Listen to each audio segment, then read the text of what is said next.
everyone, I am Kristen, the marketing manager at Sassy Mama. Welcome to Sassy Mama's Expert Chat called Let's Talk About Sex, How to Reconnect After Having Kids. And today I am here with intimacy coach, Dr. Angela Tan from Academy of Relationship and Sex. Today we are excited to talk about sex and intimacy. This is a topical subject at the moment, with KK Women's and Children's Hospital publishing a recent study indicating that nearly 60% of Singapore women surveyed experienced low sexual function. In a day and age where everyone's stressed, exhausted, and just too darn busy, this hardly comes as a surprise, especially when you have children. Dr. Angela Tan will talk about methods to rebuild intimacy in relationships, both at emotional and a physical level. Before I turn it over to Angela, I would like to take a moment to remind everyone to keep yourselves on mute so we can clearly hear Angela. Feel free to keep your cameras off. We usually love to see your faces, but understand that today's topic might be a bit personal. After the presentation, there will be an opportunity for questions. If you have any, you can submit them by privately messaging me in the Zoom chat function throughout the presentation, and I will read them out loud at the end of the presentation for Angela to answer. All questions will be anonymous. Thanks so much. Angela, over to you to introduce yourself and kick us off. Right. Thank you, Kristen. Excited to be here today to be on Sassy Mama. I have been a follower of Sassy Mama ever since, I gave birth to my kid. And the best thing I love about Sassy Mama is, all the tips that you can have to entertain your kids. And I remember searching for where the best nursing room in Singapore, so that I can breastfeed my kids. So that was my favorite page that became something that I bookmarked for one whole year of my life. I think that's one of my favorite pages too. I've been using that one a lot lately. Yeah. Okay. So this whole journey with a kid, they made me realize, how hard intimacy is after having kids. Like, one, you just gave birth, you're all sore and painful. Okay. And then I have my daughter who is breastfeeding nonstop, especially during a growth spurt. She was literally on my chest, like from 4 p.m. all the way until 8 p.m. There's hardly any rest time I have. And in between was like every 2 hours she'll get to feed. And then at night I'll be waking up 6 to 8 times just to feed her. And, sex was really, really not on my mind. And now she's coming to 3 and she's still breastfeeding. It wasn't very helpful either. So along the way, it gave me a lot of inspirations of how can I still remain connected to my husband. And I'm glad to say he has been very supportive of my journey in figuring out this as well, because without him, it'd be hard to, it always takes 2 hands to clap. So without his support, I wouldn't have figured out some of the strategies I'm going to share with you ladies here today of how to make things work after the kids appear. So as a doctor, when I was running a GP clinic, I used to see a fair number of women asking me, why was sex painful? Are they supposed to have an orgasm through penile penetration, etc.? So there was a lot of questions that I couldn't answer because I realized that medical school didn't teach me how to enjoy sex. It teach me how sex happens at a chemical level and how the different body parts actually work when it comes to sex. So I knew nothing, and that makes me quite helpless and clueless. And that was one of the reasons why I decided to pursue sexual medicine so that I can help women and men and couples, to figure out how to actually make sex work better in the bedroom beyond just the physiological ways of handling it. So today, we're going to look at what are some of the struggles young parents may have. And we're going to look at 3 different strategies that we can have to build better intimacy. And as women, I believe that, emotional intimacy is something that matters to us a lot. If we are not emotionally connected to someone, it's kind of hard to be totally immersed in the love-making process. And because as women, most of us, have this 101 things in our head, it's really hard to be able to enjoy love-making if our mind is full.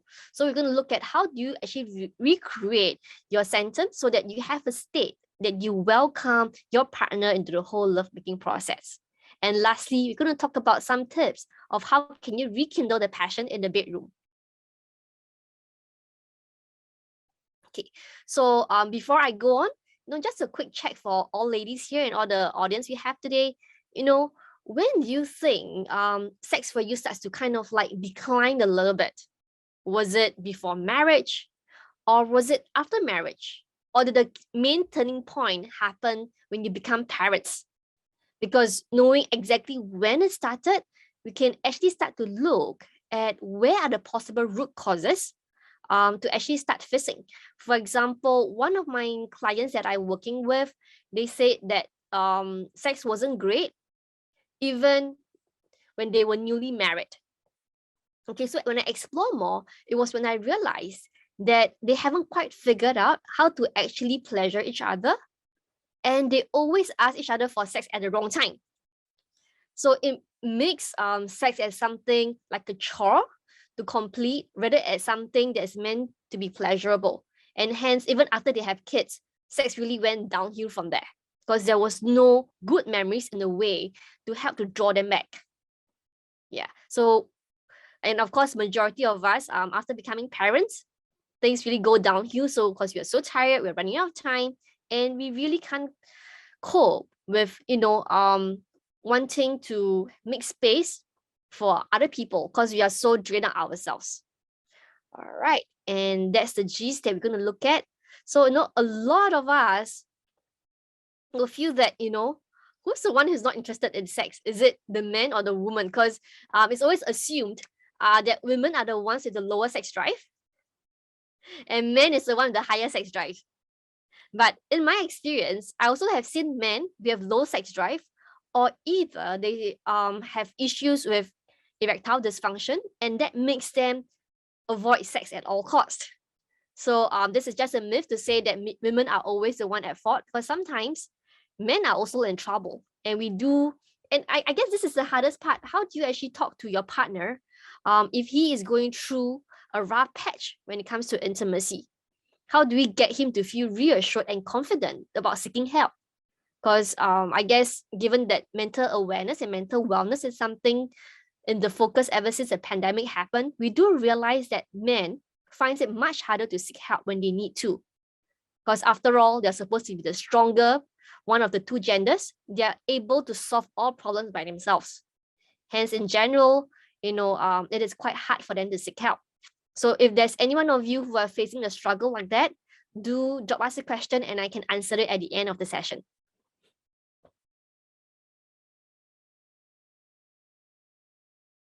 Okay, so common things that we have mentioned earlier, the lack of time, lack of energy, lack of privacy, especially if you're close to with your kids. How do you have sex when your kid is just lying beside your bed? And that's a struggle, and some kids who are a little bit older, who are able to open room doors, you get very threatened by the fact that your kid can open a door at any time. And then if you lock the door, they feel that you're abandoning them. Like, what is mommy and daddy doing inside? Why are you locking the door? Let me in. When you're trying to get into the mood. So I guess with kids, things struggle a little bit there.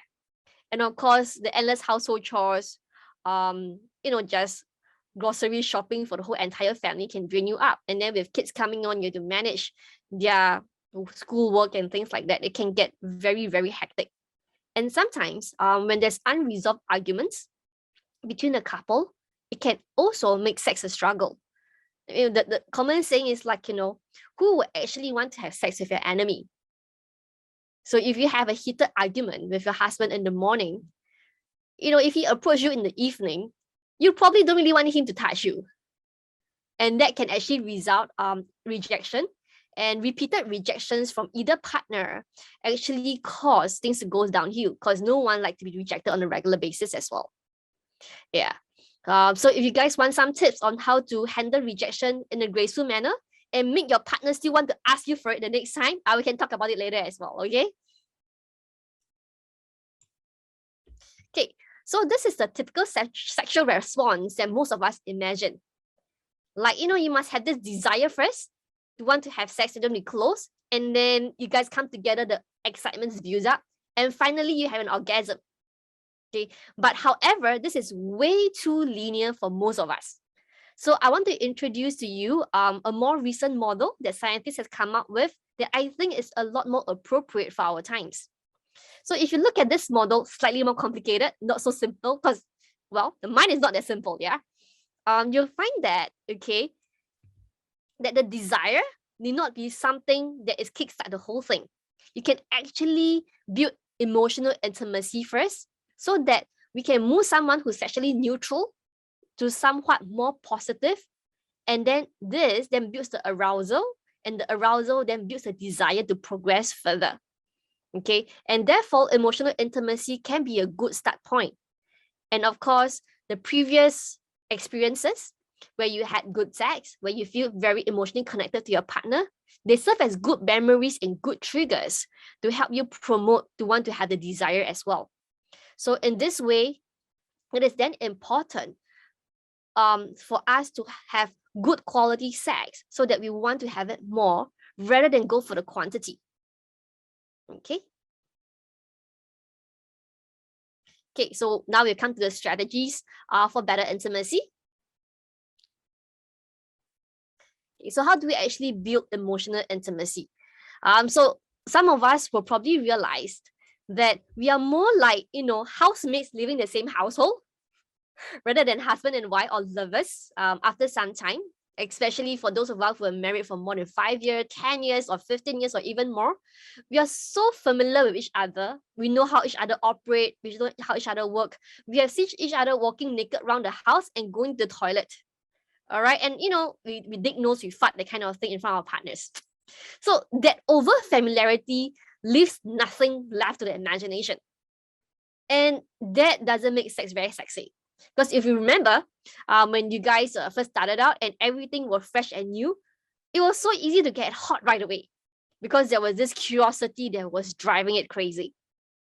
Okay, so be mindful of that. So what are the things that I discover that worsen this over familiarity is we tend to call our partners mommy or daddy. I'm not sure how many of you actually witnessed that or do that for yourself. I find that a little bit you kind of fix your partner into a role of mommy and daddy and no longer as lovers. So one of the things I would strongly suggest is actually to call your partner by his or her name, or even a sweet nickname. Maintain whatever you used to call them when you guys were dating that way. So you kind of keep that lover position still very much in place. Okay, and it's important to not to take your partner for granted because, well, I think we all do. The closer we are to somebody, the more we assume that whatever we do, they will not leave us. So we forgot to appreciate them from time to time. Okay, so one of the things that will help to build the emotional intimacy is about appreciating your partner. So is there something that you like to appreciate your partner for? It can be something really small. For example, thank you for getting the kids ready every morning. It can be something there is more to you instead of the kids. For example, thank you for ordering my favorite food while I was busy in a meeting. Yeah, so something small and personal is good, but you can be more specific. And I guess importantly, to ensure that the appreciation lands is to deliver it in a way that he or she receives. This is where we talk about love languages. Okay, so there are 5 types of love languages that some of you may be familiar with, but includes things like words of affirmation, quality time, physical touch, acts of service, or receiving gifts. So let's say if my partner love language is physical touch, so I might want to give him more kisses and hugs as a way of appreciating him. Like, thank you for blah, blah, blah, and then peck a kiss kind of thing. So it kind of seals the deal that way. If your partner is more words of affirmation, if you like things like, I like the way that you're talking to the kids, it was very reassuring. So affirm that whatever he is doing is appropriate and you appreciate that. Okay.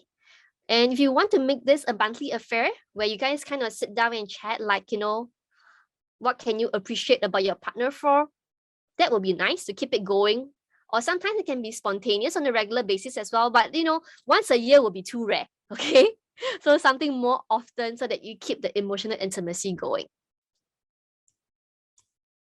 Okay, and step number 2, how do you recreate this sanctum? Because like we said just now, most of us, especially moms who are working or even full-time moms, we have a hard time balancing everything in our head.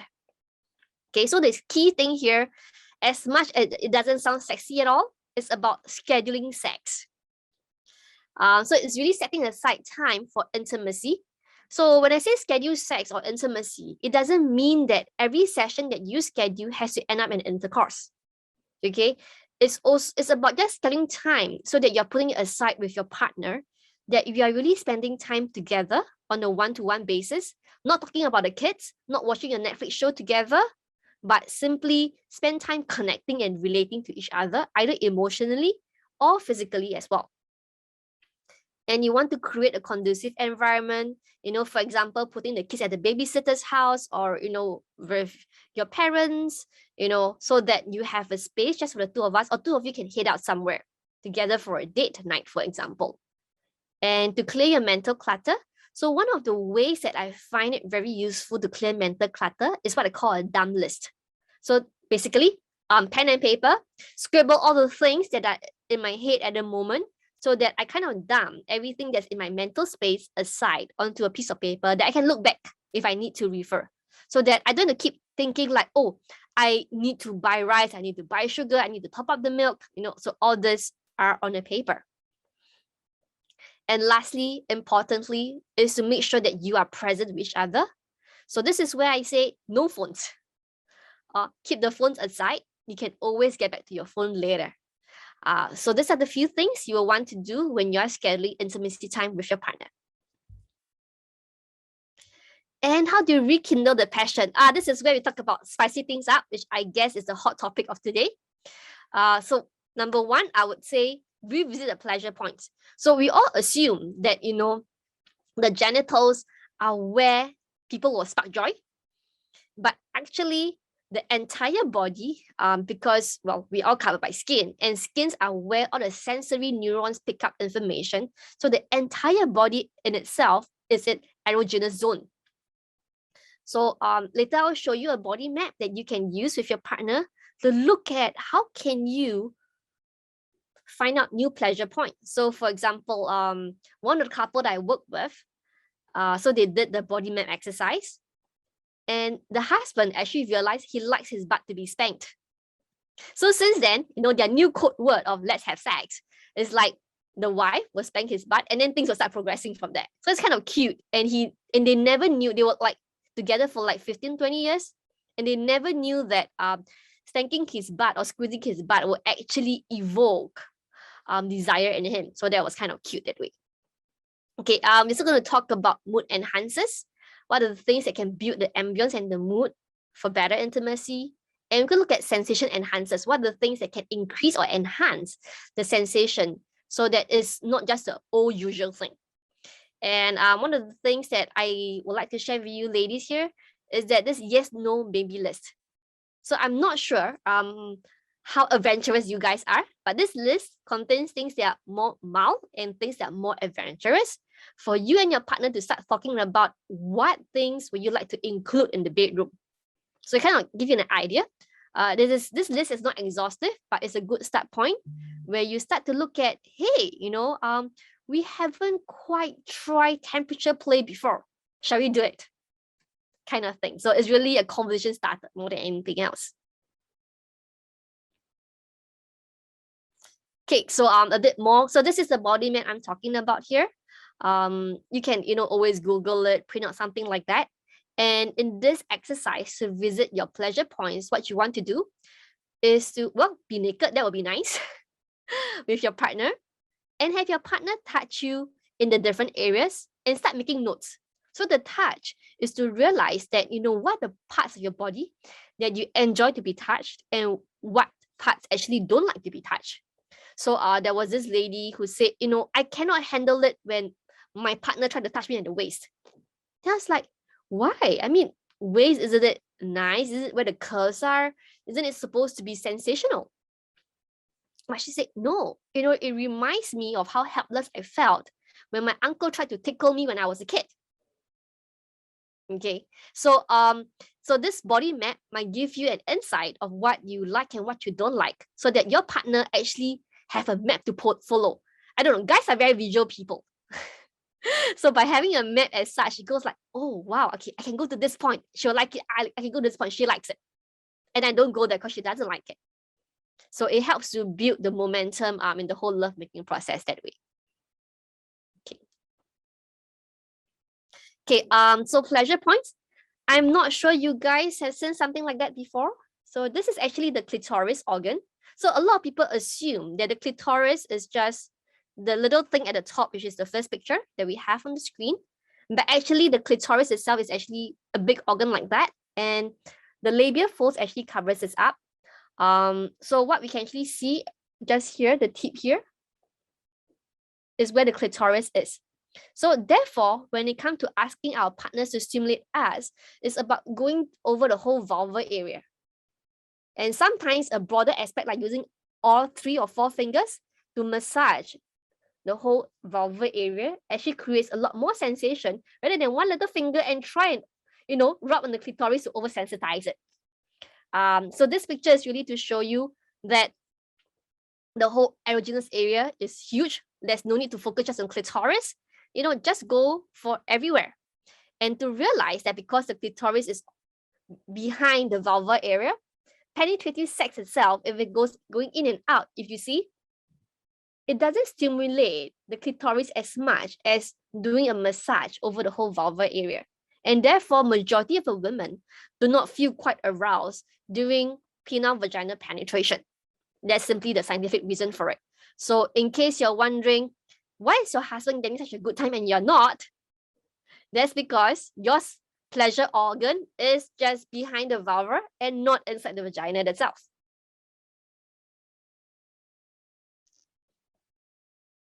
Okay, and then what about men? What are their pleasure points? A few.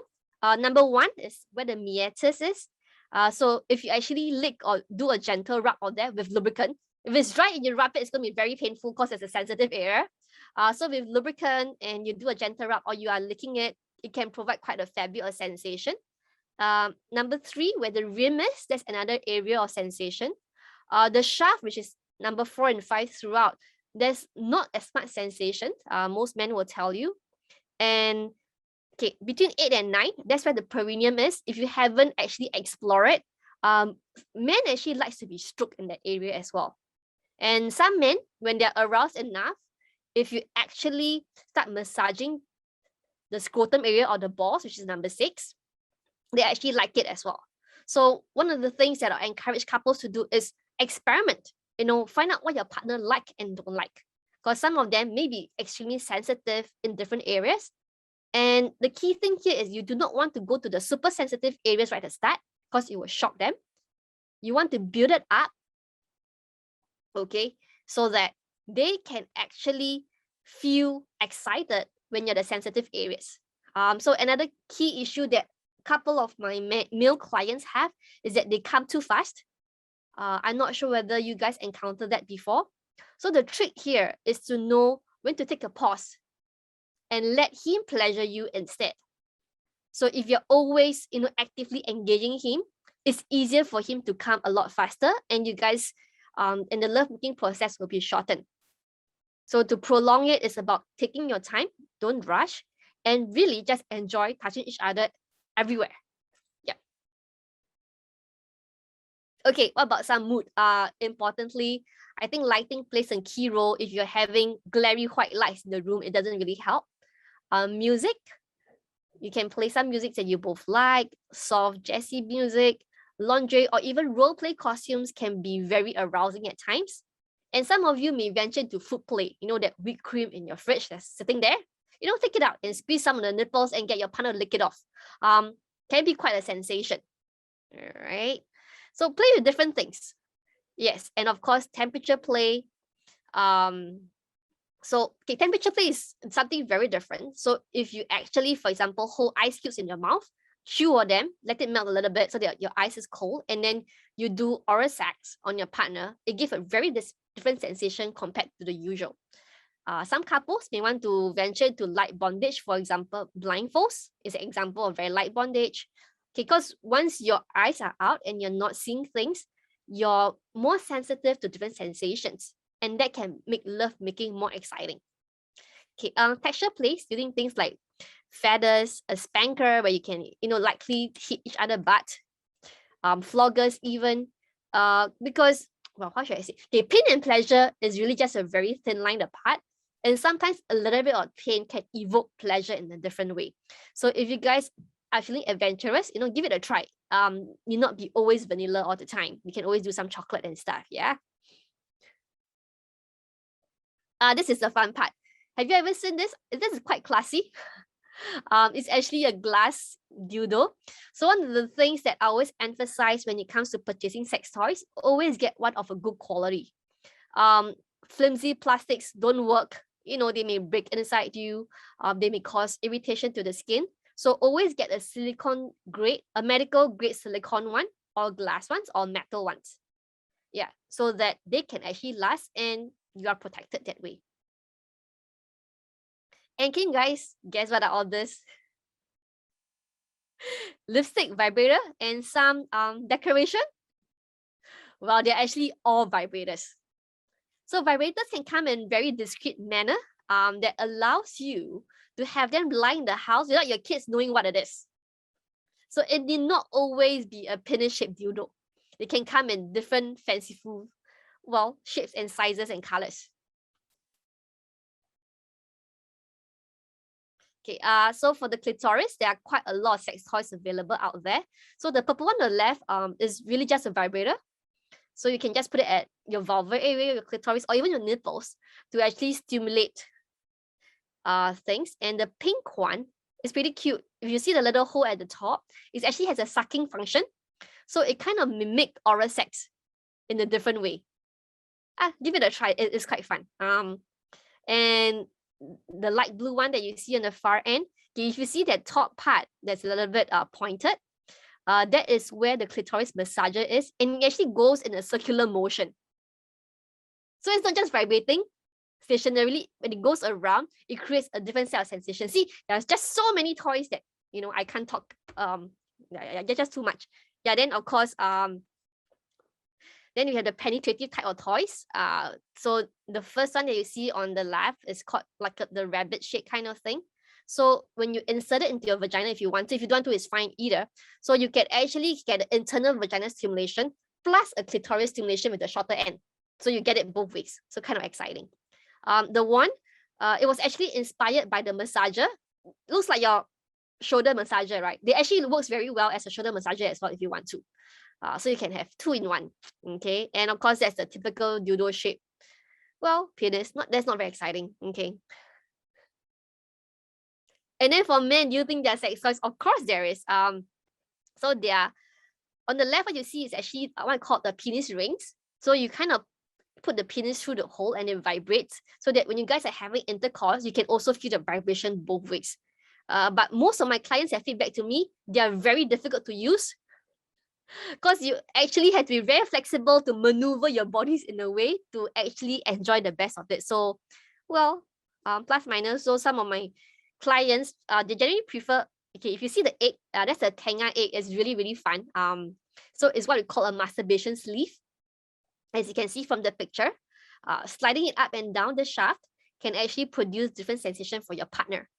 So it helps to, make things a little bit more efficient, because sometimes our hands and mouth can get a bit tired. So with a masturbation sleeve, it helps to be more effective, and it's really fun that way. And they come in many different textures. Like I think there are now like 12 in the market for Tenga brand. So, buy one. Your kids may think it's Kinder Surprise, but tell them it's not Kinder Surprise. Yeah. It's for mommy and daddy, right? Okay. And of course, there are toys for couple plays. Especially if you are in a long distance relationship, you can always try this out. How do you actually cause sensations in your partner when you're distance away through a Bluetooth app? Pretty fun. So all these are vibrators and they work by vibrations. Yeah. And for the more adventurous, I'm not sure whether you have seen any of this before. Okay, the 3 purple cone-like trees that you see, they're actually butt plugs. They can come in silicone, they can come in metal. So some people has, shared that having anal stimulation or just at the outside of anal stimulation actually provides enhanced sensation and increase the intensity of orgasms. Okay, and the middle one that you see, okay, those are the nipple clamps. So it seems that by restricting blood flow during the nipples for like 5 minutes and then you let it go, you have a sudden rush of or sensation that comes in when the blood comes on. So some people find that it turns them on and they can have orgasms from it. And of course, the third one, that's another glass dildo, but it's actually for anal penetration, because what you can see is that at the end of it, it's a little knob. Okay, and it's important when you are doing any form of anal penetration that the object you use actually have a knob at the end so that it doesn't slip all the way in. So in medical school, one of the things that we see on X-ray that our seniors consultants show us during a lecture was that the different things that they found in the butt.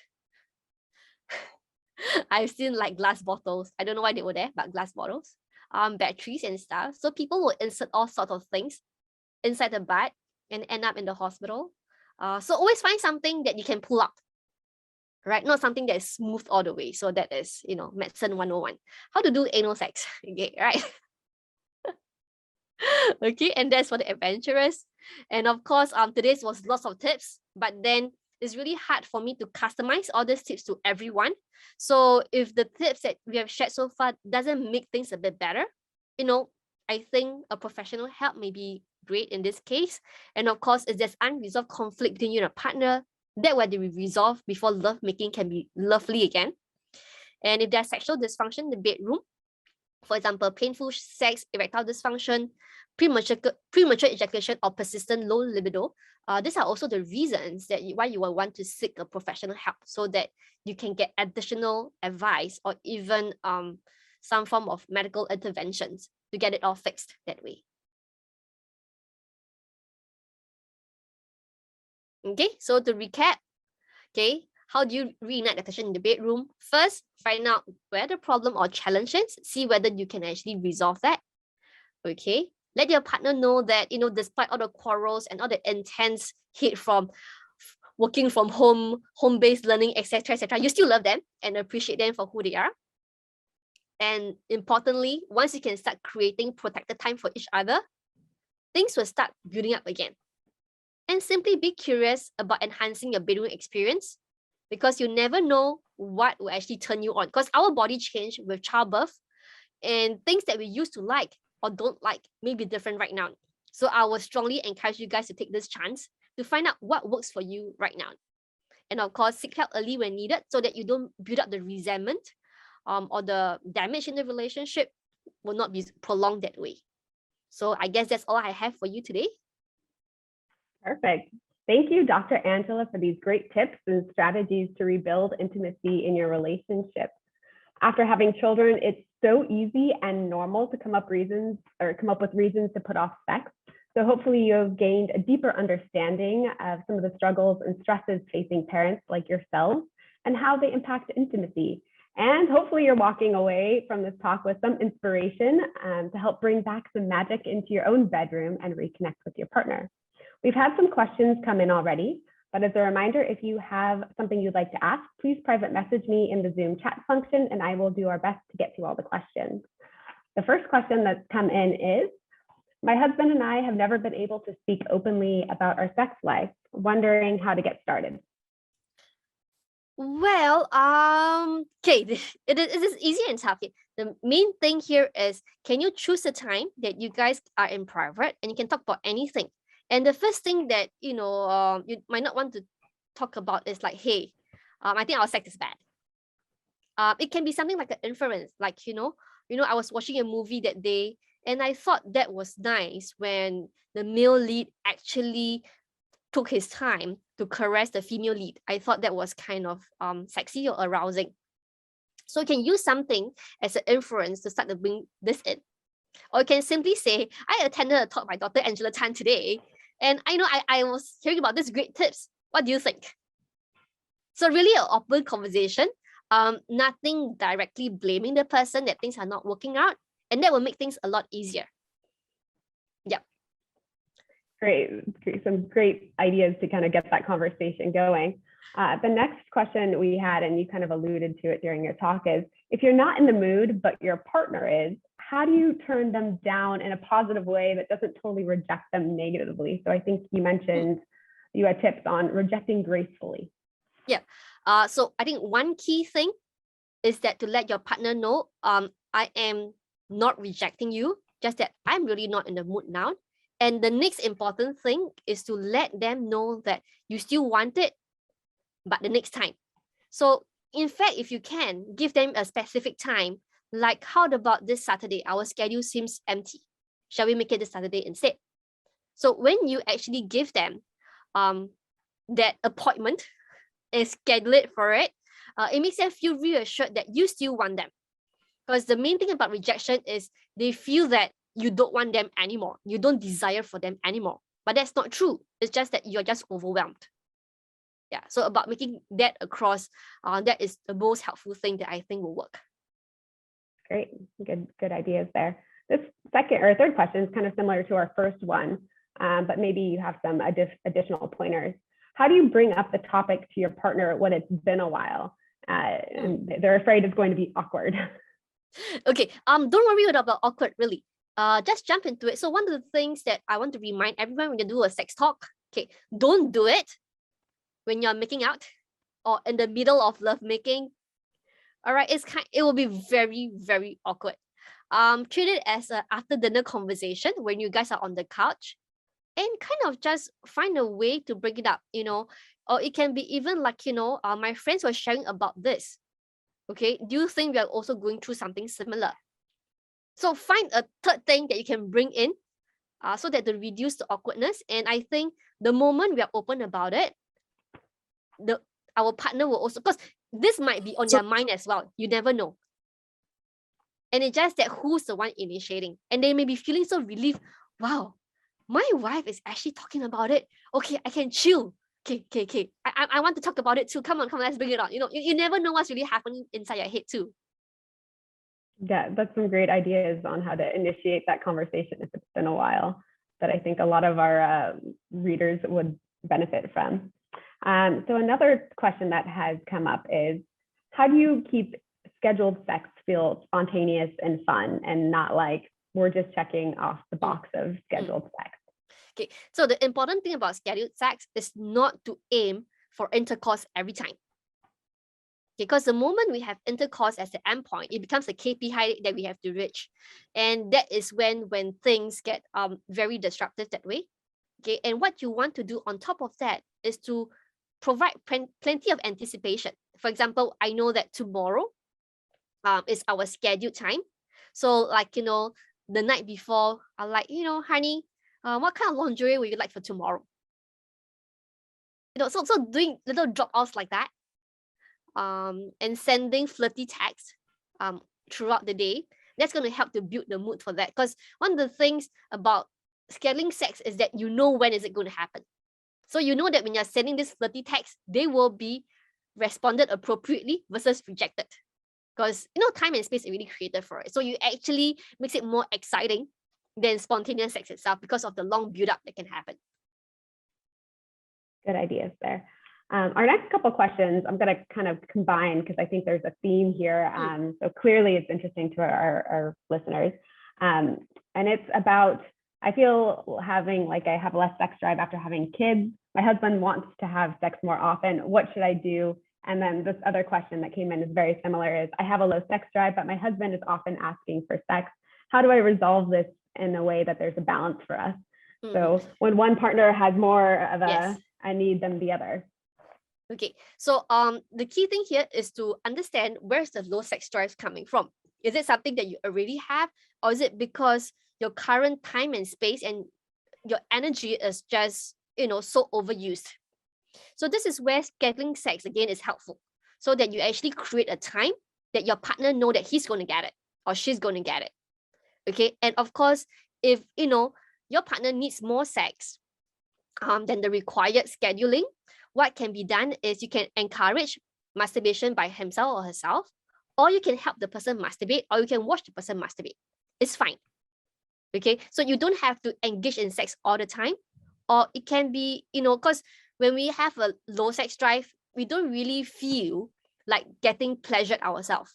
But we find that it's okay to actually help someone or support someone in their masturbation preferences that way. So that kind of works. Great ideas there. We still have some time for questions, so if you have them, please put them in the chat. Right now, our next question is, how do you help your partner with erectile dysfunction, and make them feel like they still want to have sex? Okay, then the key focus, yes, is not to focus. Okay, it's like, okay, anyway, it's about removing the focus from penetrative sex to simply enjoying the touching, so that, you can put the mind away, and also to understand what is the cause of the erectile dysfunction. Is it simply because of stress, which is psychologically based, anxiety, or is it something medical? If it's something medical, are they okay to take, Viagra, for example, or Cialis? So those are enhancers that can help to build the erection. So the thing is to get your partner to realize that he can please you without having an erection. So that's the key thing here to be established. So that, because in our society, manhood is very closely tied with having a good erection for penetration to happen. But then again, we also know that women don't get very pleasurized with penetration. So, what's the point here, right? So it's about getting him comfortable to pleasure you without the erection. And if he wants an erection, are there things that we can do to create that? So that's like the quick way of fixing it. Yes. Great. Well, that is all the questions we have at the moment. So thank you so much, Dr. Angela, and to all of you today for joining us on our Sassy Mama Expert Chat. We hope you have all learned some helpful tips and strategies to rebuild intimacy in your relationship and hopefully spice things up in the bedroom. Look out for a follow-up email with a link to rewatch today's presentation, as well as an opportunity to provide feedback on today's event. Plus, we will be sharing a link to the yes, no, maybe list from Angela and the Academy of Relationship and Sex, full of ideas to help inspire you and your partner. Stay tuned for our upcoming events. Our next expert chat will be in November. Thank you. Thank you.